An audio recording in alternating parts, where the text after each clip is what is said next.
Bro, if you haven't figured it out by now, the price of your new life is going to be your old one. And God is cashing the check. I'm going to say that again. The price of your new life is your old one. And God is cashing the check. That's why it seems like things are low key out of control. It's why it seems like nothing you're doing is going right. It's why it feels like you're being called out of your current situation to step into something that you have no idea what the outcome is going to be. It's because God is stretching you. He wants to make you more than what you've been. And this is the only way that it happens. It happens through complexities, it happens through difficulties, it happens through the situations and the circumstances that cause us to grow. Because when things are comfortable, when things are chill, when we don't have to put in a whole lot of effort in life, we don't grow. And the Spirit is calling us to a higher level of living. You want to know how I know this? I know this because I know you have dreams. I know you have goals. I know you have different desires that you've had it on your vision board for years. You've been writing affirmations for years. You've been journaling about it. You've been doing the visualizations. You've been doing the meditations for years, and it hasn't happened yet. Those dreams, those goals, those desires are not simply from your ego. I know this because I see it in myself. It's not simply from your ego. Those are the things that God is looking to express in you and through you. But you must become the individual who can accomplish the task. You must become the individual who can have the stuff. That's where it all starts. It starts on the level of your being, and then it evolves to your actions, and then it evolves, hey buddy, it evolves to your level of doing. So you got to recognize that the life you have right now, right? And I've said this before, the life you have right now was built by your current identity. It was built by your current identity and every other identity you've had up to now. The choices and decisions and actions that you have taken have created the results that you have. If you're going to move beyond it, you're going to need to take new actions in order to get new results. But in order to take new actions, you're going to need new feelings, you're going to need new thoughts, you're going to need new habits. All of that is a result of your state of being. And the reason God has you in the fire right now, the reason it is hard right now is because that is the only way to temper you. That is the only way to burn off all of the junk, all of the dead weight that you've been carrying. You feel me? You cannot step into a future with the past. Dr. Joe Dispenza talks about this all the time. He talks about how people will look to create a new future with the same past, right? They have the same thoughts, they have the same feelings and emotions. They're ultimately embodying the same perpetual state of being day after week after week after month after year, perpetually. Nothing ever changes.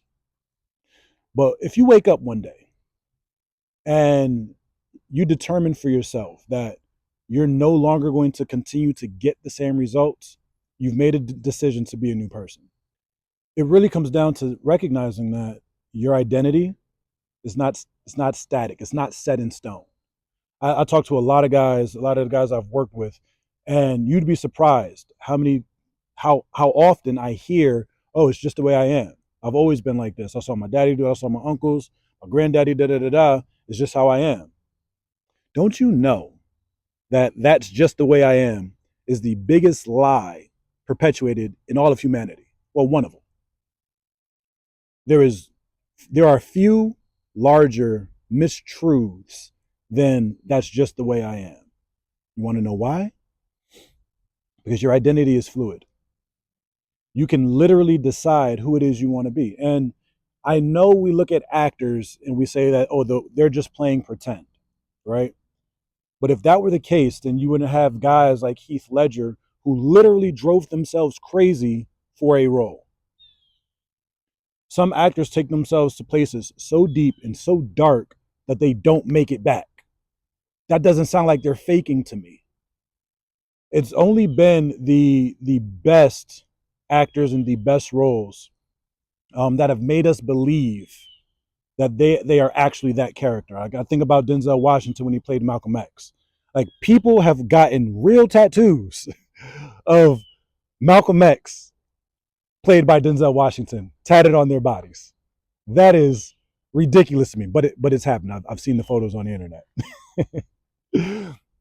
But you can't tell me that putting on this new identity is only pretend. And in our culture, it often gets talked about as fake it till you make it, right? No, be it until you see it. Because the moment you wake up and say, okay, this is who I am, it's a done deal. Then you get to decide what actions you're going to take, what new habits you're going to create.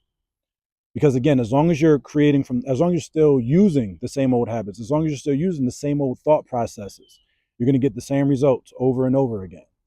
And again, in this season, where we're being called up, when we're being called to expansion, we must leave behind our old ways.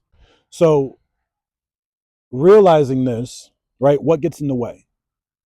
There are three things that come to my mind. The first thing is, again, our social conditioning, right? The families we were raised in, we see a certain way of life. We see people responding to life in a certain way, and we think that that's the way that we're to respond. And if we were to respond differently, then we're going to be the oddballs. We're going to be the black sheep. We're going to be the weird ones, and nobody wants to be the weird one. Personally, I don't mind it. That's just me. But it's our family upbringing sometimes that holds us back. Something else that holds us back is simply social expectations, right? So we have our family expectations, and then we have the expectations that society places on us. Like all men need to do X, Y, or Z, or all women need to do X, Y, or Z. That's not the case. Everyone out here is literally making it up as we go along. Nobody has it all together. So if you're defining and creating your life based on somebody else's rules, you're doing it wrong.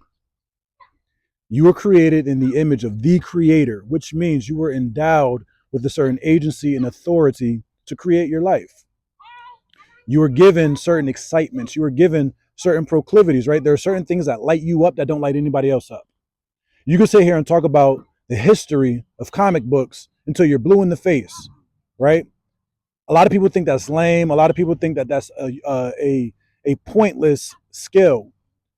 But I know of multiple YouTube channels. I know of multiple social media channels with hundreds of thousands, some even millions of subscribers and followers.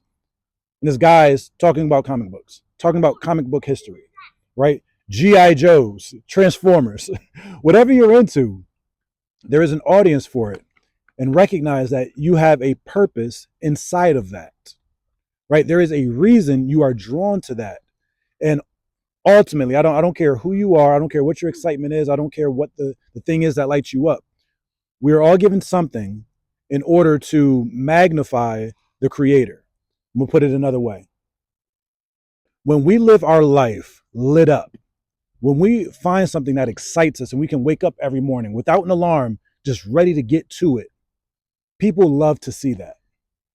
People love to see it because we see a human actually shining in their element. We see a human being shining in their light. They're shining with this freedom. They're shining with this expression that a lot of people don't have. My mind goes back to that Marianne Williamson quote where she said that when we shine our light, we give others the liberty to do the same. That's why we love it. Because when we see somebody else walking in their freedom, when we see somebody else walking in their peace, it gives us hope to say, you know what? I can do it too. And so it's incumbent upon you in order to find that thing for yourself. Find that thing that lights you up, that excites you. No matter who thinks it's weird, no matter who thinks it's lame, it does not matter, right? A lot of the stuff I'm into, spirituality, conscious evolution, esoteric wisdom, it's not really popular, right? It's popular in the circles that it's in, but I go to parties, I go to gatherings, I don't have a whole lot to say because all of the thoughts that are turning in my mind are a lot deeper than how's the weather. They're a lot deeper than who won the game on Sunday. The thoughts I have are a lot deeper than who just put out a new album. And I'm okay with that because I find myself in situations like this. I find myself with people of a like mind that I'm able to vibe with, and we can have those deeper conversations, right? We can go in on art and literature, right? We can go in on mysticism and spirituality. But if I was afraid to live into that, I would never find my people. I would never do this, right? And somebody else wouldn't be able to look at me and see a reflection of themselves if I was afraid to shine. The last thing I'll say on this, right? The third reason why often moving in this way, a lot of people don't do it, is because in order to move into this new life, like I said, the price of your new life is your old one. You're going to have to literally, in some cases, burn all the ships. You're going to have to burn the ships. You're going to have to burn bridges. You're going to have to end relationships. You're going to have to cut off communications with certain people. You're going to have to leave jobs. You're going to have to leave cities. There's a lot that's going to happen sometimes in order for you to step into the destiny that God has for you. And a lot of us don't want to do that. The price is way too high. And trust me, I've lived it, right? When I was a college athlete, my entire identity was tied up into the fact that I was a good football player. After my attempt at the league, it didn't go the way I wanted it to. Okay, I found myself in this in-between space where I kind of didn't know who I was because all I had been for the last 10 years had been this one thing that that I'm no longer doing, right? I had to let all of that go in order to step into a new reality. It happened again in 2022 when I retired from my police job. Something I had been doing for almost a decade, right? I had to let it go in order to step into a new future. I had to leave behind that old life. I had to leave behind those old benefits. I had to leave behind that old like the renown that comes with it, right? There is a certain level of respect that comes to people in that profession, right? Even now, when I tell people, "Oh, I used to be a police officer," "Oh, thank you for your service." You're welcome, right? I didn't serve anywhere near where I am. People are like, "Oh, thank you for your service." Y'all have it hard. Like, yeah, thank you. We did. But to move away from all of that took so much, because when I retired from the job, not only did I retire, I picked up my family. We moved halfway down the East Coast, right? That's the heavy transition in and of itself. There are reasons for that I now see that I didn't see before. But you got to recognize when you're getting called to move, when God is literally pulling you and stretching you and growing you, you're not going to have all the answers. Not right away. So it's going to take an extreme level of trust. All right. It's going to take a trust that you maybe haven't stepped into yet. If you're going to a new level, it's going to take a new level of faith. It's going to take a new level of believing that although you can't see it, everything is working out for your highest and best good. It's going to take a new level of trust, believing that although it's dark, God's going to turn the light on eventually. You're going to figure out a way. You're going to get to the bag somehow. You're not out here floating around for your health. If we would stop stressing, relax into the flow, lean on the gifts that God has given us, we'll be able to expand a bit more easily into this new world. And here's why. Although the world itself is foreign to us, although the gifts that we'd be operating in are new to us in a sense, they've been in us since birth. They've been in us since before time. They've been in us since before this lifetime. So while they may find new expression, there will be a sense of familiarity within your soul. And when you feel that, it's going to feel a whole lot easier stepping into it and using it. And when you feel that sense of ease, believe that that is God moving through you. Because ultimately, y'all, that's all this life is about. I was thinking about there's a catechism called the Westminster Catechism. And the first question of it says, what is the chief end of man? Like, what is man's highest purpose? What is the highest purpose of humanity? And the answer to that question is to glorify God and enjoy him forever. Now, of course, within the context of the church catechism, like, it means a particular thing. But if you stretch it out and you extrapolate it over this higher perspective that we're talking about, you recognize that to live in your authentic calling is to live to the glory of God. Not God the maniacal monarch in the sky off somewhere, right? Not that version of God, but the God who is the source of all light and life, right? Like the very essence of our beingness, right? The power by which we live, move, and breathe, right? The Apostle Paul said in the book of Romans, quoting an Athenian poet, he said it's true. Like even your own poets say that in him we live, we move, and we have our being, right? That encompasses our entire existence, right? And it's not about the particular deity, right? We don't necessarily I don't necessarily subscribe to the idea of the particular deity, right? Whether it be the Yahweh or the Brahman, or even if you get off into like Krishna and all of that, Allah, right? The name is indifferent to the essence.